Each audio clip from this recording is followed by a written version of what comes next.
In the dim early hours of a bitter winter morning, the city had not yet stirred. The frost clung to the iron lids of trash bins, and a biting wind scraped through the narrow alleys behind the old apartment blocks. Streetlights flickered above cracked pavement, casting a pale orange hue over bags of rotting waste and forgotten objects left behind by those who could afford to throw things away. Amidst that silence, a figure moved slowly and deliberately, an aging janitor named Ernest, whose shift began when the rest of the world was still asleep.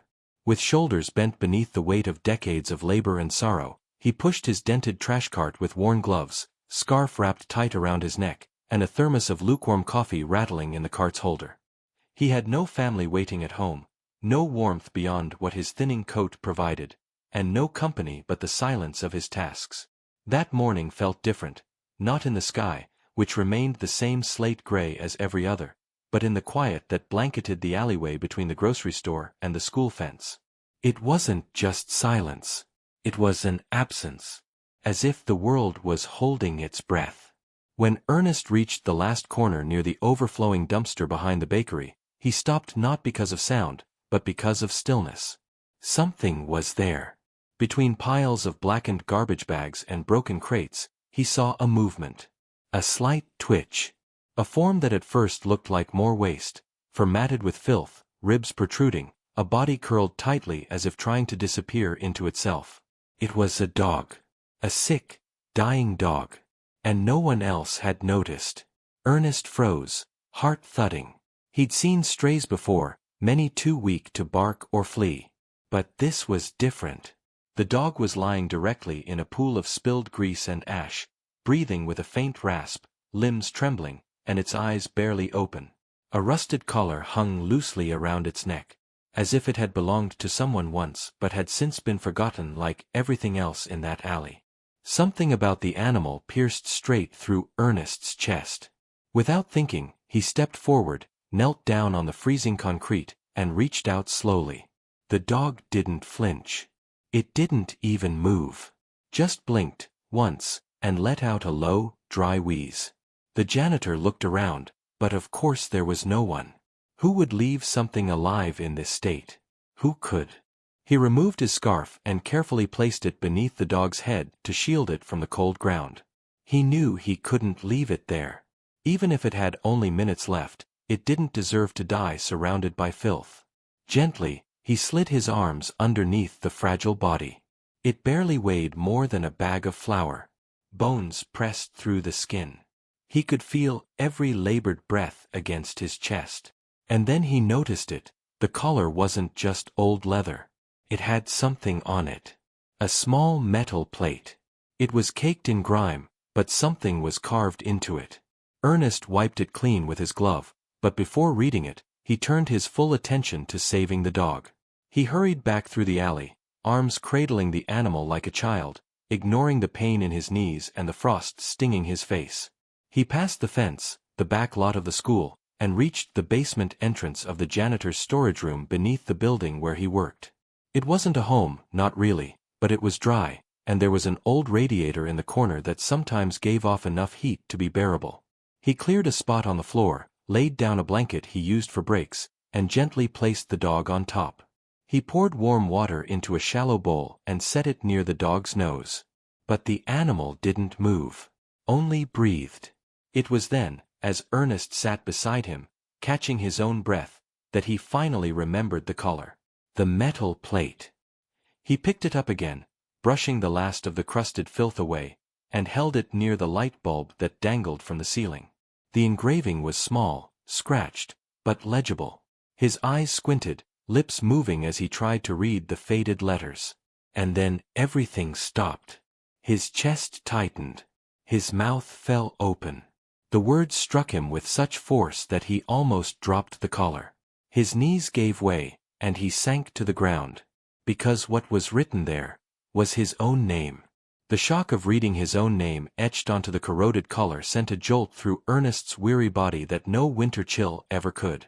He sat frozen in the dim light of his basement quarters, the metal tag trembling between his fingers.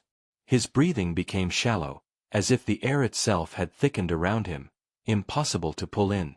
His eyes traced the inscription again and again, hoping he had somehow misread it in the flickering bulb light. But no, there it was, plain and deliberate. Ernest Alcott. His full name.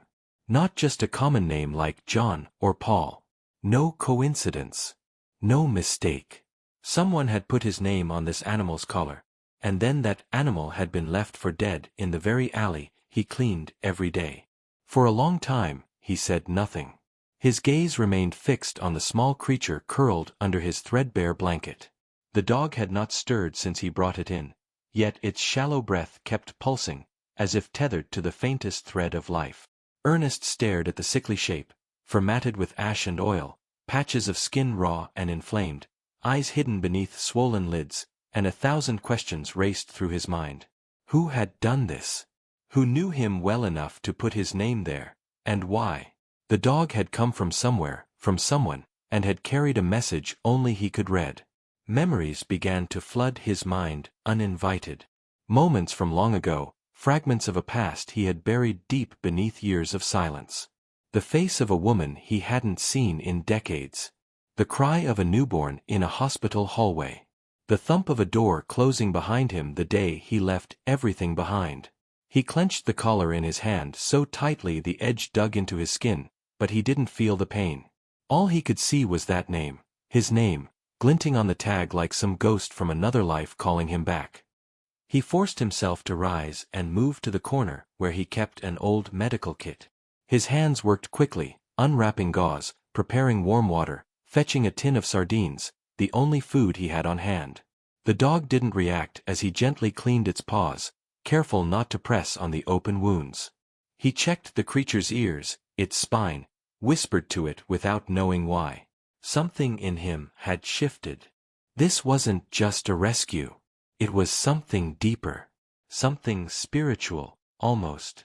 As if the universe had dropped this dying dog at his feet not by accident, but by design. When the sardines were opened, a faint tremble ran through the dog's nose. Ernest noticed it immediately. He brought a small piece near the animal's mouth, speaking softly. "Come on, boy, you're safe now." For a second, nothing happened. Then the dog's cracked lips parted just enough to accept the food. Ernest nearly cried. Not from joy, but from relief. From the sense that perhaps the dog hadn't given up completely. That whatever had brought it to that alley hadn't succeeded in breaking it entirely. And that meant something. It meant Ernest had a chance, however small, to find out the truth. He didn't sleep that night. Instead, he sat in a metal chair by the dog's side, feeding it by hand, giving it sips of water, gently wiping its fur with warm rags. The city above him moved on, cars honked, radios blared, store lights blinked on, but down below, in the still basement, time stood still. Every twitch of the dog's paw, every sigh, every tiny swallow became part of a silent vigil. By sunrise, the dog was still alive. Not strong, but present. That was enough. Ernest knew what he had to do. He needed answers. And there was only one place to start, with the name on the collar. His own. He rummaged through a dusty box beneath his cot until he found an old envelope, the last letter he had ever received, dated nearly 27 years ago. It was from Marion, the woman he had once loved. The woman who had carried his child and vanished when the burden of his failures grew too heavy. He had never responded. Never forgiven himself. But the address was still there, faded and worn. He doubted she still lived there, but it was the only thread he had. He packed a small bag, wrapped the dog gently in his coat, and carried him in an old laundry basket. Every step up the stairs felt heavier than the last. The street outside was already bustling with workers and students, but no one paid them any attention. A bent old man carrying a bundle of blankets didn't stand out. Not here. Ernest boarded the 29A bus with shaky legs, nodding at the driver who barely glanced at the bundle in his arms. He sat by the window, holding the basket close. The dog slept through the rattling streets, breathing slow but steady. Ernest stared at the city passing by. Everything looked different now. Every alley, every billboard, every stranger on the sidewalk.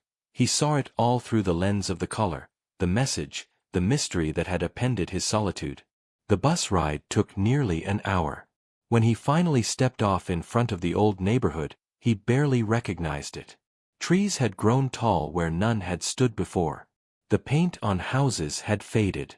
Children's voices echoed from yards he had once walked past as a young man. He followed the numbers until he reached the address. The house was still there. Not abandoned, but worn, like him. Windows curtained, a broken swing on the porch.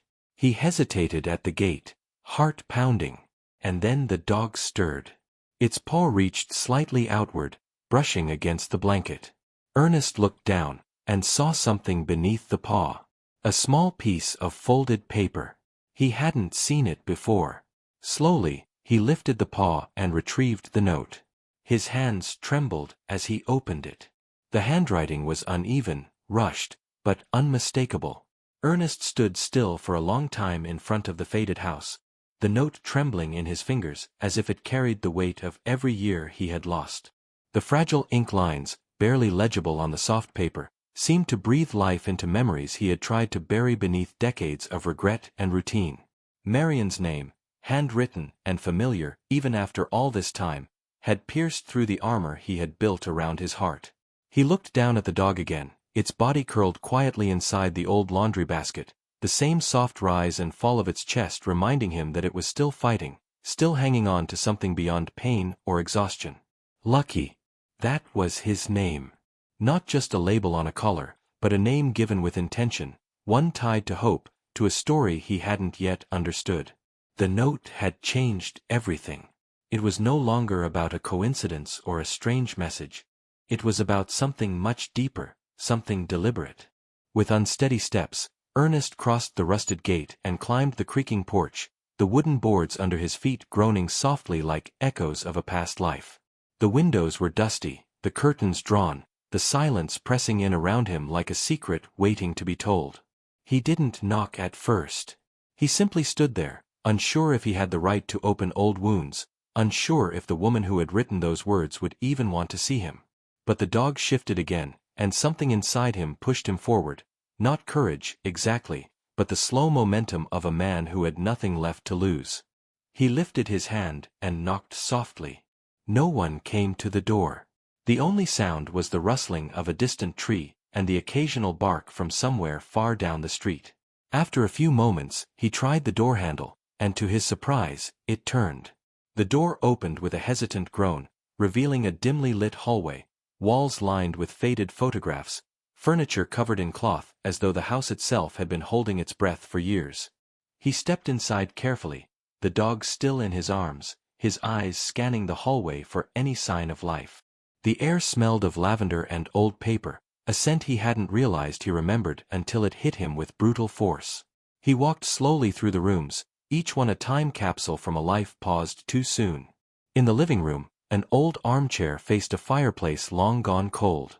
On a nearby table, a stack of yellowed envelopes sat neatly beside a ceramic vase filled with artificial flowers. The silence in the house was not empty, it was dense, filled with the residue of emotions that had never been spoken aloud. It was then that he noticed another note, this one pinned to the side of a wooden cabinet. It was newer, written with the same hand as the first. It read, "If he arrives and I'm gone, the answers are in the drawer. Let him know I waited." Ernest's hand shook slightly as he pulled open the drawer beneath it. Inside was a worn leather-bound journal, its spine cracked from years of use. The pages were filled with Marion's handwriting, and he recognized the first line instantly. It was a letter, to him. Or perhaps many letters, written over the years, addressed to a man she had once loved, then lost, then never stopped waiting for. She had chronicled everything, their time together, the pain of his leaving, the birth of their daughter, and most shockingly, the story of Lucky. Page after page, she had poured her thoughts into ink, describing how she had rescued the dog as a puppy from an alleyway not far from where Ernest had lived in his darkest days, how the dog had always sat by the window every evening, as if waiting for someone. She had named him Lucky not out of irony, but out of stubborn belief that somehow, Ernest would return and that this dog would be the bridge between them. What broke him most was the realization that Marion had never stopped believing. Not in a naive, romantic sense, but in a quiet, enduring way, the kind that survives despite the silence, despite the absence. Lucky, according to her journal, had been sick before. He had grown old, suffered seizures, and yet, each time she feared it was the end, the dog would return to the bench in front of the grocery store, the same one where she used to meet Ernest after work when they were young. It was a ritual, a habit the dog had learned from her stories. And now, with Marion seemingly gone, the dog had returned there again, perhaps knowing it was time. Perhaps carrying that final message as a last act of connection. Ernest sat down slowly on the edge of the couch, the journal in one hand, the dog still sleeping beside him, and let the truth wash over him like a slow, crushing tide. He had not just found a dog in a trash pile, he had been found. Found by the remnants of a life he had thought was over, a love he had believed he had lost forever. And now, in this quiet house, among the ghosts of memory and devotion, he understood the full weight of what had happened. He spent the next hours reading every page, absorbing every word Marion had written, from memories of laughter to the bitterness of abandonment, to her struggles raising their daughter alone, to the unshakable faith she had that he would return, not as the man who had failed her, but as the man she knew still existed beneath the grime of years. She had not written in anger. She had written in truth. And in those pages, Ernest saw himself as he had been, as he had become, and, perhaps, as he still had a chance to be. Night fell quietly around the house, casting shadows through the windows and turning the rooms golden with lamplight. He lit a small candle, placed it near the dog's basket, and whispered a promise, not aloud, but deep inside himself. He would stay. He would not run again. And if Marion was gone, he would find her resting place. If their daughter was out there, he would find her too. And he would carry Lucky, for as long as Lucky could hold on. Because this was no longer about redemption, it was about honoring the truth that had waited in silence for him to return. Ernest didn't sleep that night.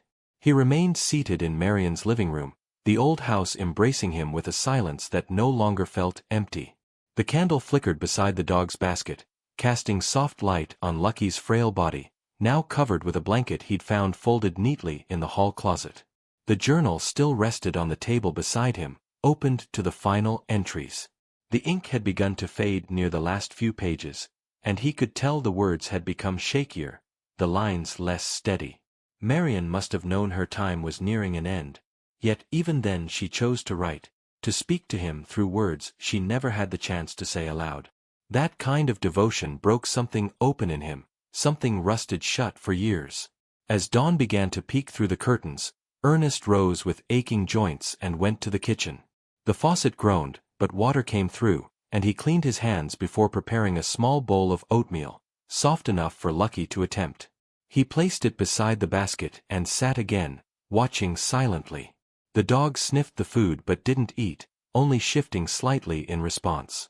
The light now revealed more of Lucky's wear, his graying muzzle, the hollowness around his eyes, the thinning patches on his side. It was clear he didn't have much time left. But he was still breathing, still choosing to stay.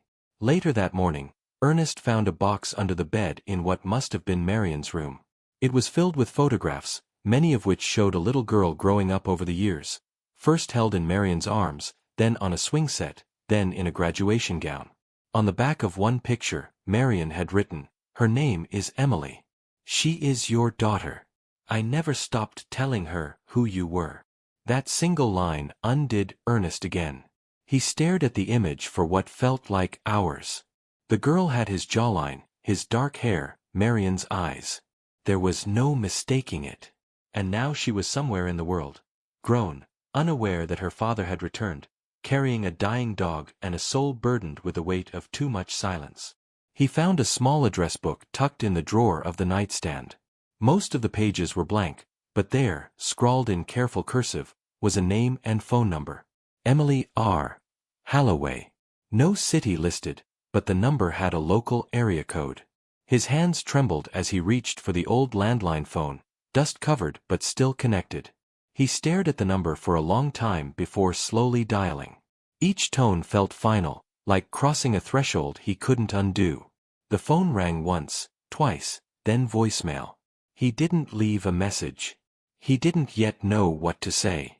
Instead, he placed the phone back down and wrote the number in his pocket notebook, folding it tightly. Ernest spent the next 2 days cleaning the house. It wasn't a conscious decision, it just happened. He swept the floors, wiped the windows, opened the curtains to let light in. He washed the linens, prepared small meals, always checking on Lucky, who had started drinking more water but still refused most food. He bathed the dog gently with a damp cloth, speaking softly without words, simply being present. The dog never barked, never whimpered, only breathed, only waited. Ernest knew that kind of waiting. He had lived it.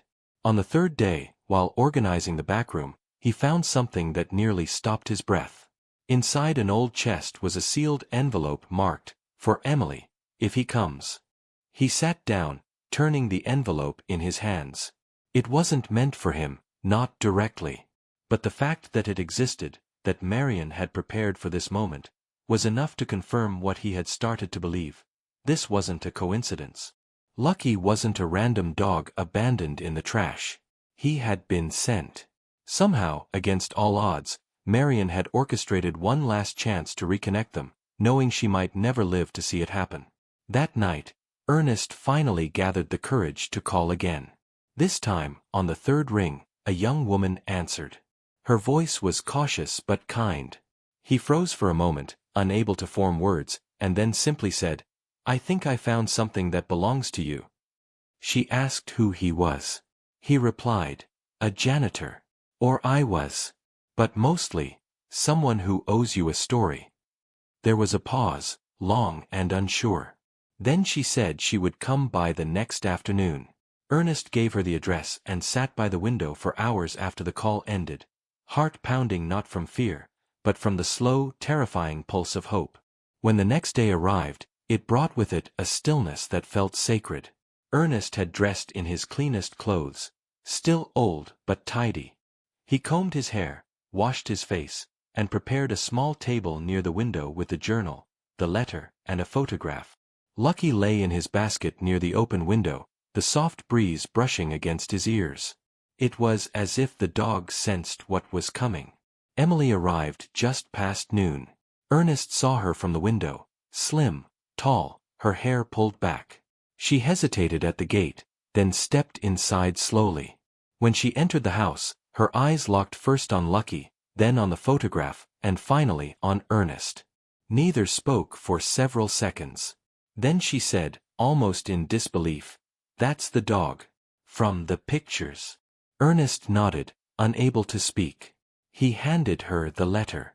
She read in silence, her expression shifting from confusion to grief, then something softer, something breaking.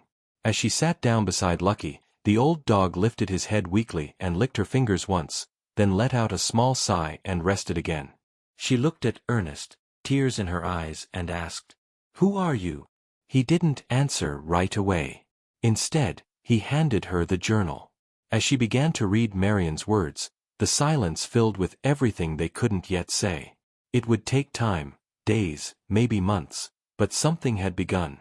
The dog had delivered his final message. And in doing so, had mended what years of absence could not. The silence that fell after Emily finished reading the journal was unlike anything Ernest had known. It wasn't the hollow, aching quiet of his years alone sweeping corridors or the mute emptiness of the shelter's basement at night. It was a living stillness, charged with memory, grief, and something fragile and newly born. She sat there for a long time, her hands trembling as they rested on the open pages, her eyes fixed not on the words, but on the space between them, on everything her mother had written and everything she had never been able to ask. Across from her, Ernest remained still, unsure if he was allowed to hope, if he even deserved to. He had come looking for answers and found a lifetime condensed in a dog's final journey and the pages of a forgotten journal.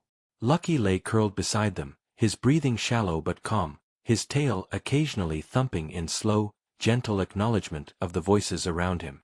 It was as if the old dog had waited for this, had carried the weight of both Ernest's absence and Marion's sorrow, ferrying their truths across years and streets until they finally reached the doorstep of what remained.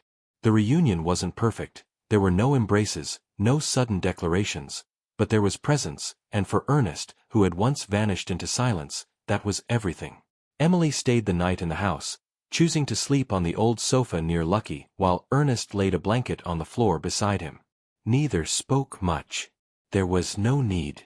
The air was heavy with unsaid things, but also with a mutual understanding that healing did not always begin with words. It began, sometimes, with simply showing up and staying. In the quiet of the early morning, Ernest woke to find Emily sitting cross-legged near the basket, gently stroking Lucky's head. The dog looked up at her, then at him, as if giving them both permission to let go of what had held them apart for so long. By the third day, Lucky had stopped moving. He no longer rose from the basket, no longer drank. His body, though still warm, had gone limp with the peace that comes at the edge of life. Ernest stayed by his side through it all, refusing to let the dog pass alone. He had promised Marion, whether aloud or silently, that Lucky would not die forgotten, and he kept that promise with every breath he shared in that dimly lit room. When the final exhale came, it was soft, like the wind leaving a room that had been waiting too long for a door to open. Lucky's body relaxed, and Ernest, tears streaming down his face, bowed his head and whispered the thank you he had never managed to say until now. Emily helped him bury Lucky beneath the large oak tree in the backyard, beside a small patch of daisies that Marion had once tended. Ernest crafted a simple marker with his own hands, an old plank of wood etched with the name, Lucky, and the words, "He carried us back to each other." The earth was damp, and the digging was slow, but neither rushed. It wasn't just about the burial, it was a ritual, a laying to rest not just of a life, but of years of distance, of abandonment, of grief wrapped in silence. After the burial, they returned inside and sat together, not as father and daughter, not yet, but as two people who had survived the same sorrow from different sides. Emily finally broke the silence, not with questions, but with a photo album she had found in the bedroom. She opened it between them and began to point out images from her childhood, asking gently if Ernest remembered the toys in the background, the swing set, the small doghouse painted blue. He nodded slowly, realizing that while he had never seen those moments in person, they had been created in a home built from the pieces he had left behind. And in that sharing, something shifted. Over the weeks that followed, Ernest began repairing the house. The front steps were reinforced. The leaky roof was patched. The creaking hinges were oiled and replaced. It was not about restoring the building for resale or memory alone, it was about earning a place in a story that had nearly ended without him. Emily began stopping by regularly, bringing groceries, letters from relatives he'd never met, and old music her mother used to play. Slowly, she brought pieces of Marion back into the space, not to mourn, but to honor. One afternoon, months later, a letter arrived. It was from the city shelter where Ernest had once worked. Word had spread, partly through Emily, partly through the quiet network of kindness that grows in corners where people least expect it. They were starting a new outreach program, offering caretaking roles for older animals, and were looking for someone to help train new staff, someone with both experience and heart. Ernest read the letter twice before showing it to Emily. She smiled and nodded. This time, he didn't hesitate. He accepted. He didn't return to the old basement with its flickering lights and rusted mops. Instead, he stood in front of a room full of young volunteers, speaking for the first time not just as a janitor, but as a man who had carried life, death, regret, and grace in his hands. He spoke of how sometimes the most forgotten souls, human or animal, carried the weight of the most important messages. He didn't mention Lucky by name, not in that first meeting, but he wore a small tag around his neck, one that once belonged to the dog, now polished and strung on a simple cord. When he touched it, it grounded him, reminded him, redeemed him. The bench where Lucky had first been found still stood, now repainted and repaired, with a small plaque beneath it. In memory of Lucky, the dog who waited. People often sat there without knowing the full story, but some asked.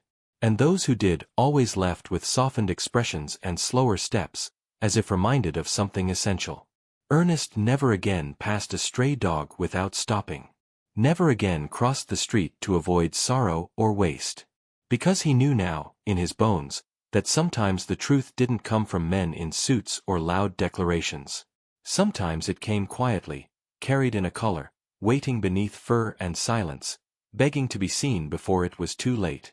And somewhere, perhaps only in memory, he could still feel Marian's hand on his shoulder, Lucky's heartbeat beneath his fingers, and a voice that echoed without sound, "You found your way home."